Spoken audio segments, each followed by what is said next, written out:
حضرت ابو بکر صدیق کا نام عبداللہ ہے، یہ یاد رکھیے۔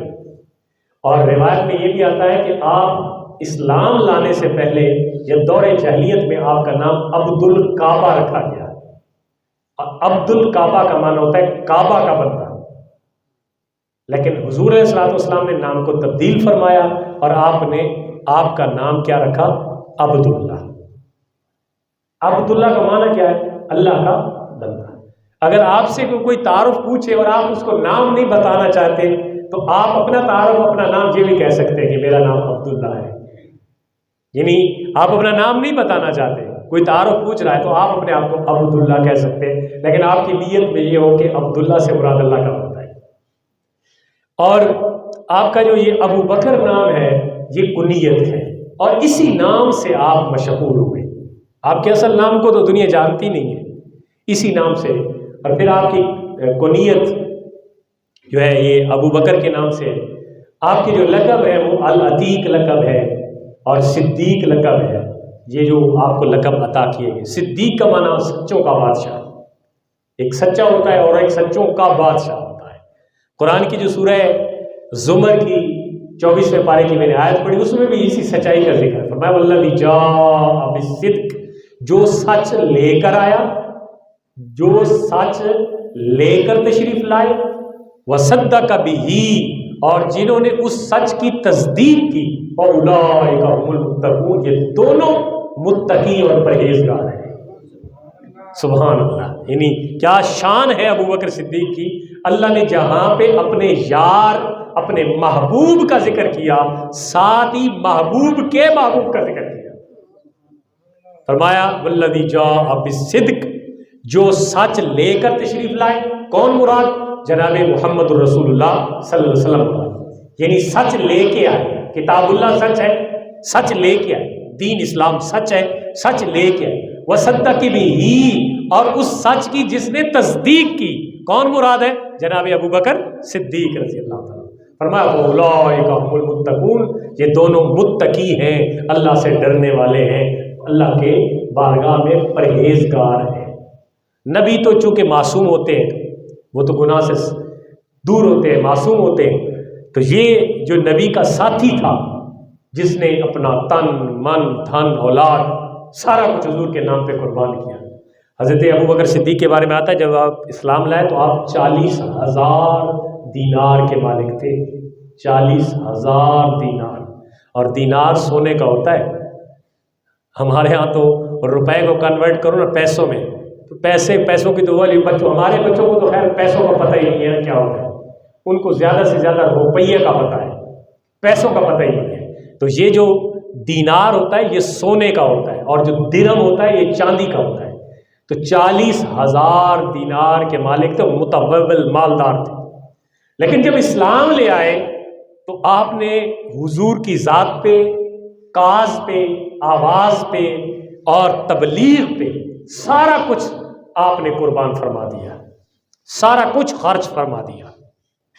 آپ کی زندگی کی اگر پہلو پڑے نا، چس آتی ہے یقین جانو، اس جیسے حضور کے یار کو جب پڑھتا ہے نا بندہ اور سوچتا ہے تو ایسے حضور کے تابع دار تھے۔ ہم آپ کو باتیں بتاتے ہیں اکثر، حضور کی اطاعت کریں، حضور سے محبت کریں وغیرہ وغیرہ، تو بھائی اطاعت جو ہوتی ہے نا، حکم ماننا، یہی بندے کو اللہ کا محبوب بناتی ہے۔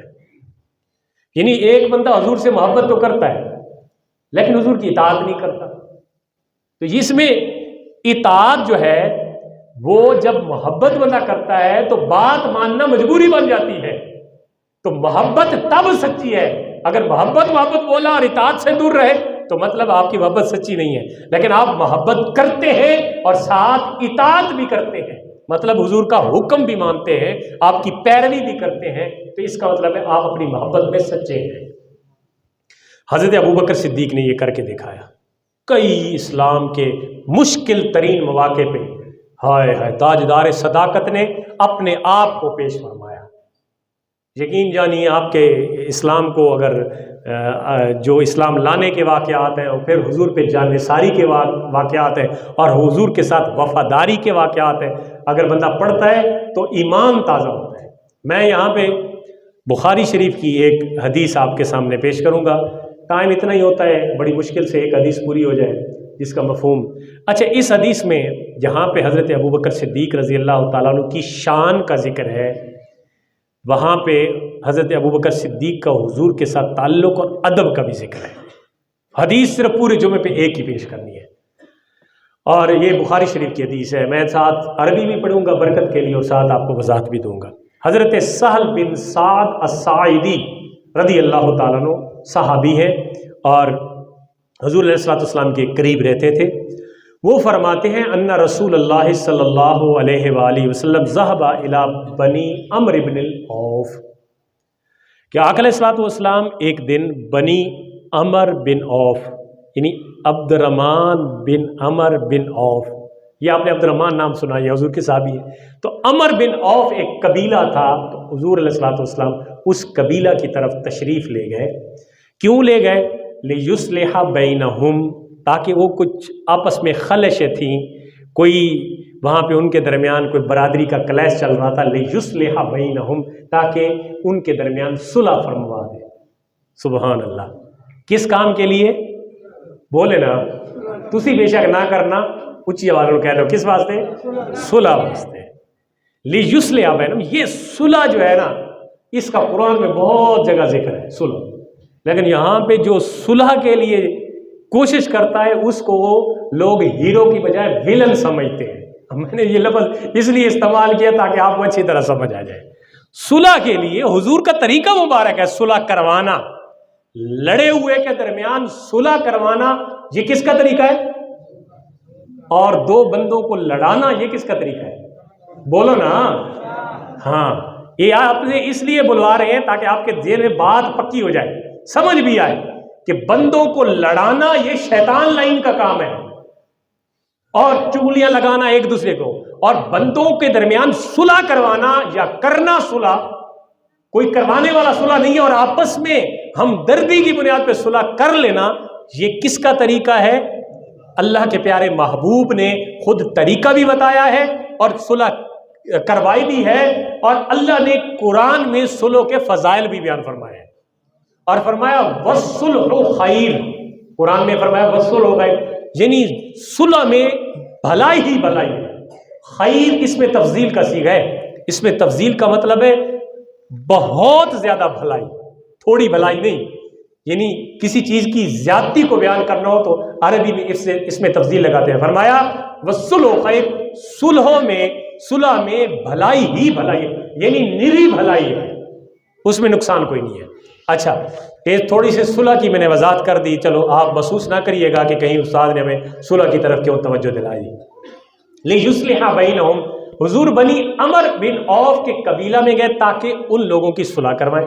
فحانت الصلاۃ، نماز کا وقت ہو گیا. فحانت الصلاۃ، نماز کا وقت ہو، نماز غالباً یہ ظہر کی نماز تھی، نماز کا وقت ہو گیا. فجاء المؤذن الی ابی بکر، مؤذن حضرت ابو بکر صدیق کے پاس آ گیا. اس وقت یہ سپیکر نہیں تھے، آج سپیکر آ گئے نا، جڑا آیا تے بٹن مارا تے چڑھ جاؤ سپیکر تے، یہ نہیں ویکھنا بھائی دنیا بیچاری پتہ نہیں کس طرح پئی ہے تے کی گزرتی بھی ہوتے نال، کوئی ساڈے نال ہی گزرتی ہے، اس واسطے اسی اپنا بڑا اسی کر دیتے ہیں. اس واسطے فجاء المؤذن، اس وقت کے اونچی اونچی جگہ پہ کھڑے ہو کے اذان پڑھی جاتی تھی، چونکہ یہ نظام نہیں تھا. آج تو لوگوں تک آواز، اذان کا مطلب ہوتا ہے نماز کے لیے وقت کا اعلان کرنا، اور اس سے اذان جب ہوتی ہے تو پتہ چل جاتا ہے. فجال مؤذن الی ابی بکر، مؤذن حضرت ابوبکر صدیق رضی اللہ تعالیٰ کے پاس آیا اور فقال، کہا اتصلی للناس، کیا آپ لوگوں کو نماز پڑھائیں گے؟ کیونکہ حضور نہیں ہے، اور جب امام نہ ہو تو نماز کون پڑھاتا ہے؟ امام کا نائب، امام کا نائب نماز پڑھاتا ہے، یہ اس کو اتھارٹی ہوتی ہے. امام نہیں ہو تو امام کا نائب. تو حضور کے نائب کون ہوئے؟ حضرت ابوبکر صدیق. ان کے پاس آئے اور پوچھا کیا نماز پڑھائیں گے؟ تصلی للناس، نماز پڑھائیں گے لوگوں کو؟ آپ نے فرمایا فاقیم، قال نعم، کہا گیا جی ہاں میں پڑھاؤں گا، کیونکہ حضور علیہ الصلوۃ والسلام اس وقت مسجد نبی شریف میں موجود نہیں ہے، وہ موجود نہیں ہوں گے تو میں ان کی جگہ نماز پڑھاؤں گا. فصلی ابو بکر بس اقامت کہی گئی، صفیں سیدھی ہو گئی، صحابہ پیچھے کھڑے ہو گئے اور حضرت ابوبکر صدیق نے نماز لوگوں کو پڑھانی شروع کی۔ جماعت امام آگے ہے، مقتدی پیچھے ہے۔ اب یہ آپ نے ایک نظارہ بھی اپنے ذہن میں کھینچنا ہے اور ساتھ ساتھ بات کو سمجھنا بھی ہے۔ حضرت ابوبکر صدیق نماز پڑھانے کے لیے مصلی امامت پہ آ گئے، نماز شروع ہو گئی۔ فجاء رسول اللہ صلی اللہ علیہ وسلم، سبحان اللہ، نماز پڑھی جا رہی ہے، آگے کون ہے بولے؟ حضرت ابوبکر صدیق، اور پیچھے صحابہ نے صفیں باندھ لی ہیں، نماز شروع ہو گئی۔ یہ نہیں کہ ابھی انتظار تھا، نماز شروع ہو گئی ہے۔ چونکہ یہ قبیلہ تھوڑا دور تھا اس لیے اندازہ یہ لگایا جا رہا تھا کہ شاید حضور نماز کے وقت میں تشریف نہ لائیں، اس لیے نماز کھڑی کر دی گئی، ورنہ تو صحابہ کرام آدھی رات حضور کا نماز عشاء پڑھانے کے لیے انتظار کرتے تھے۔ یہ بخاری شریف کی حدیث ہے۔ ایک رات میں آپ آدھی رات کو تشریف لائے، دیکھا صحابہ کرام جو کہ تو سارے بیٹھے ہوئے نماز پڑھانے کے لیے۔ یہ تھا نماز کا انتظار۔ اور ہم اپنی حالت بھی دیکھیں، سوئی تے سوئی چڑھی نہیں تے سوری جتنا ذکر فکر، کوئی اتنا حاجی بیٹھا ہوا چنگا ذکر ہے مشغول، وہ بھی بیچارہ ذکر چھوڑ کے پہلے ہی نہیں دیکھتا پیچھے استاد آیا کہ نہیں آیا۔ بھائی ذکر جو زیادہ ٹائم آپ کو مل جائے وہ ذکر میں بتائیں۔ یہ اس لیے میں بات کروں، اپنی نہیں کر رہا ہوں، یہ ہماری مسجد، ایک مسجد اس کا مسئلہ نہیں ہے۔ جب میں بات کرتا ہوں عمومی کرتا ہوں کہ یہ ہر جگہ پہ یہی مسئلہ ہے کہ ایک منٹ بھی انتظار نہیں کیا جاتا۔ میں آپ کو بتا رہا ہوں کہ نبی پاک صلی اللہ علیہ وسلم نے، بخاری شریف کی حدیث ہے کہ ایک رات میں آپ آدھی رات کے بعد تشریف لائے، رات گزر چکی تھی، دیکھا تو عشاء کی نماز پڑھنے کے لیے صحابہ کرام حضور کے انتظار میں بیٹھے تھے۔ تو اس لیے انتظار کرنا بھی، نماز کا انتظار کرنا بھی نماز پڑھنا ہی ہوتا ہے۔ ثواب بڑھ رہا ہے، اس لیے ثواب کمایا کریں۔ فجاء رسول اللہ صلی اللہ علیہ وسلم، حدیث پیچھو یاد آ نہیں پئی نا تو اللہ، حضور آ گئے، حضرت ابوبکر صدیق نماز پڑھا رہے، والناس فی الصلاۃ، لوگ نماز کے اندر ہیں، فی اندر۔ کچھ لوگوں نے اس کا معنی یہ کیا کہ ابھی نماز کی تیاری ہو رہی تھی۔ حدیث کہتی ہے والناس فی الصلاۃ، لوگ نماز پڑھ رہے تھے، نماز کے اندر تھے۔ فتخلص حتی وقف فی الصف، حضور علیہ الصلوۃ والسلام پیچھے سے آئے، صف کے اندر کھڑے ہو گئے۔ اللہ اکبر، امام الانبیاء، سارے نبیوں کے امام بعد میں آئے اور صف کے اندر آ کے کھڑے ہو گئے۔ اور مصلی امامت میں کون ہے؟ حضرت، اچھا اے دسو بھائی، حضرت ابوبکر صدیق اگے کھڑے نے، نبی پاک آ کے صف کے اندر کھڑے ہو گئے، کیا آپ پیچھے نماز پڑھنا چاہتے سن کہ نہیں؟ بھائی نماز صف کے اندر جو کھڑے ہو گئے تو مطلب ہے کہ حضور حضرت ابوبکر صدیق کے پیچھے نماز پڑھنا چاہتے تھے کہ وہ نماز پڑھائے اور میں ان کی اقتداء میں نماز پڑھوں۔ سبحان اللہ۔ وہ بھائی کو دیکھ کے مجھے وہ ختم نبوت بھی یاد آ گئی۔ وہ بندے کو بعض اوقات لیبل ہوتا ہے نا، تو حضرت ابوبکر صدیق سب سے پہلے مجاہد اسلام ہیں جنہوں نے ختم نبوت کا دفاع فرمایا تھا۔ بہت ساری آپ کی شانیں ہیں۔ بہرحال تو حضرت ابوبکر صدیق نماز پڑھاتے، اور جب آپ نماز پڑھاتے تھے نا تو ساڑیاں نمازاں نہیں جی، امام بھول جائے تو مقتدی پچھو اونجی، ہاں جی امام بھول جائے تو مقتدی نو اپنی نماز کا خیال ہی نہیں ہوتا، پتہ نہیں کیڑی رکعت چ امام 5 پڑھائیاں تے مقتدی 5 پڑھ دتی ہے، پچھو کسی نے اللہ اکبر دی زحمت نہیں فرمائی۔ حضرت ابوبکر صدیق رضی اللہ عنہ جب نماز پڑھاتے تھے تو آپ اتنے رقیق القلب تھے کہ آپ کی توجہ اور دھیان کسی اور طرف نہیں جاتا تھا، کبھی بھی نہیں جاتا تھا۔ اب جب حضور صف میں ملے اور لوگوں نے دیکھا کہ حضور آ گئے، فصفق الناس، لوگوں نے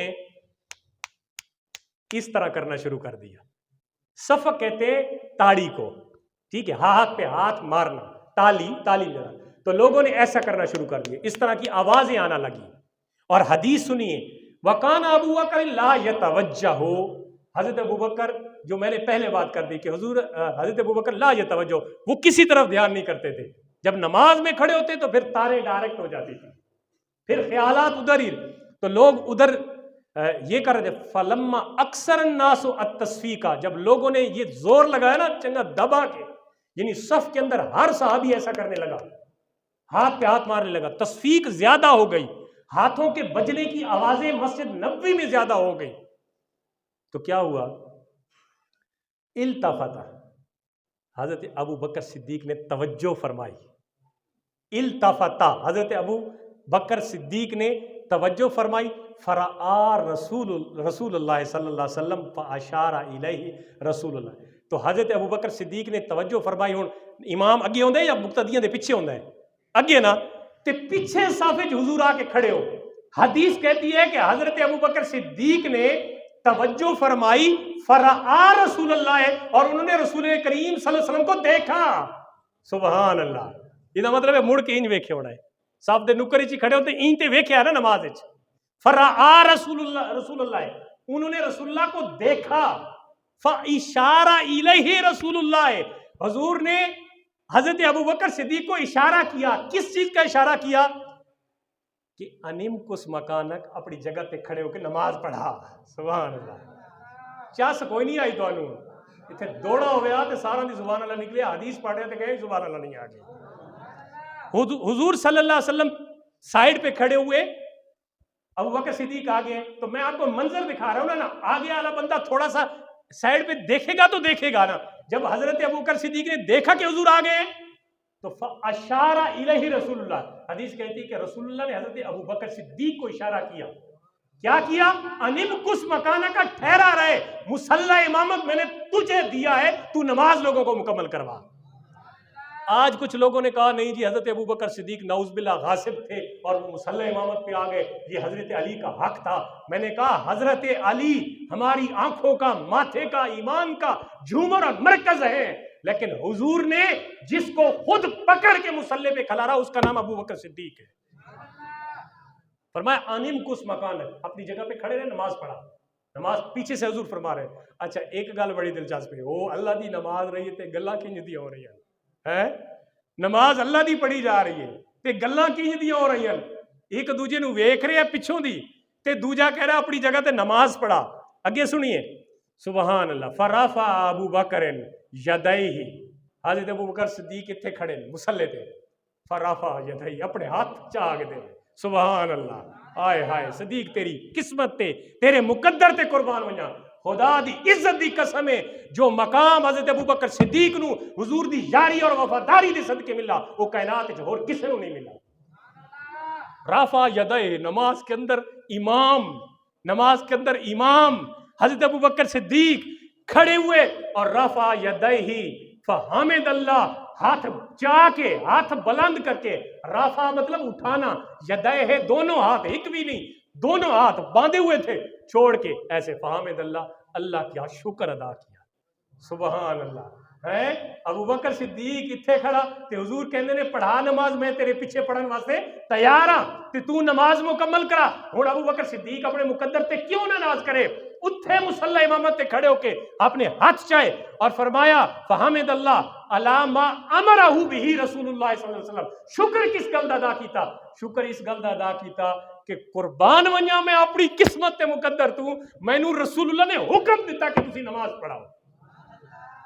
اس گل تے اللہ دا شکر ادا کیتا کہ میں ابن ابی قحافہ دا بیٹا، میں ابی قحافہ دا بیٹا اس لائق کہ رسول اللہ دے سامنے کھڑے ہو کے نماز پڑھاواں کہ حضور فرماندے تو پڑھا، میں تیرے پیچھے پڑھن واسطے تیار ہاں. تے میں کتنے مقدر آلاں. اس سے مقدر تے انہوں نے نماز دے اندر ہاتھ چاہ کے اللہ دی تعریف تے شکرانہ ادا کیتا. نمازہ کوئی نہیں ترٹیاں. ثم استاخرہ، لیکن وقت بھی جڑے دا ادب آئی. ثم استاخرہ، وقت جس لیے سارا ماجرا ہو گیا نا، جڑا پیچھے ہٹ پیا. ثم استاخرہ، پیچھے ہٹن پائے گا، پیچھے آ گئے، پیچھے آ گئے، پیچھے ہونے لگے. ابو بکر پیچھے آنا، حتی استوا فی الصف، یہاں تک کہ صف کے اندر آ گئے. مصلی امامت چھوڑ دیا حکم کے باوجود، کیونکہ الامر فوق الادب. ہم تو کہتے ہیں کہ حضور نے حکم دیا تو حضرت ابو بکر صدیق کو نماز پڑھانی چاہیے تھی، لیکن ہائے یہ ادب بھی تو حضرت ابو بکر صدیق کا تھا نا. کیسے رسول اللہ کے سامنے، امام الانبیاء کے سامنے، اللہ کے محبوب کے سامنے آگے کھڑے ہو کے نماز پڑھاتے؟ یہ ابن ابی قحافہ سے تو ہو نہیں سکتا تھا. استاخر ابو بکر فی الصف حتی استوى فی الصف، پیچھے آ گئے اور صف میں کھڑے ہو گئے.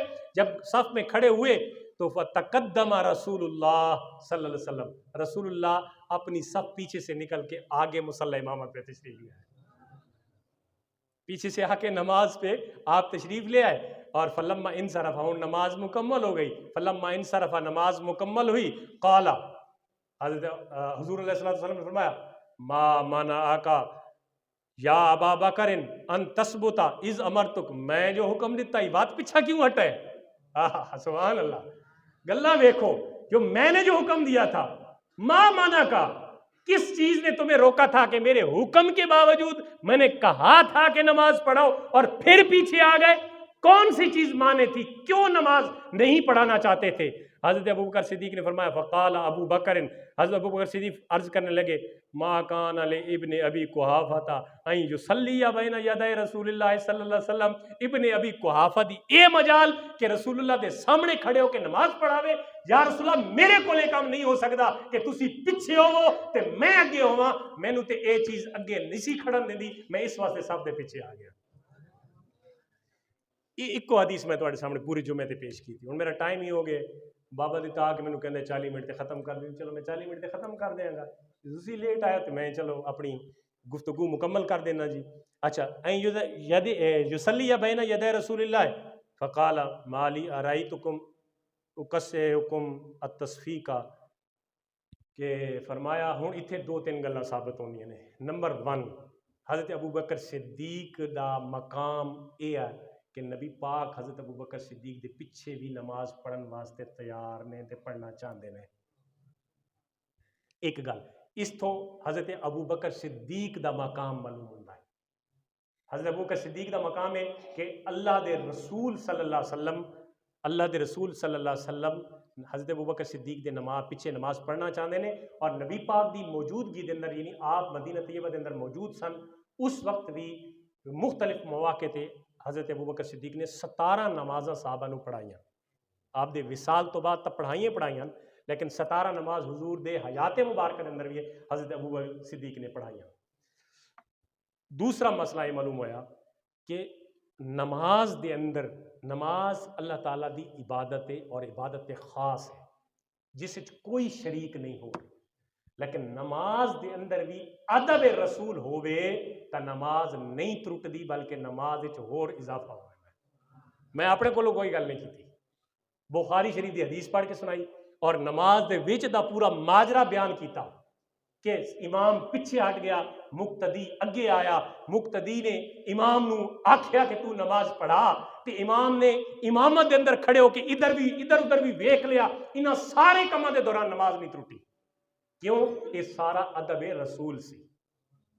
ایک گل، تیسری گل حضور نے خود فرمایا تساں یہ جڑیاں تاڑیاں ماریاں نا، ہاتھ تے ہاتھ ماریا، اگر تانوں نماز دے اندر کوئی مسئلہ معلوم ہوئے یا امام نو متوجہ کرنا چاہو، ہن اے مسئلے دی گل بھی آ گئی، 2 مسئلے پہلے دس دیتے، تیسرا مسئلہ اگر امام نو مطلع کرنا چاہتے ہو کسے وجہ تو، امام نو مطلع کرنا چاہتے ہو، پھر کی کرو؟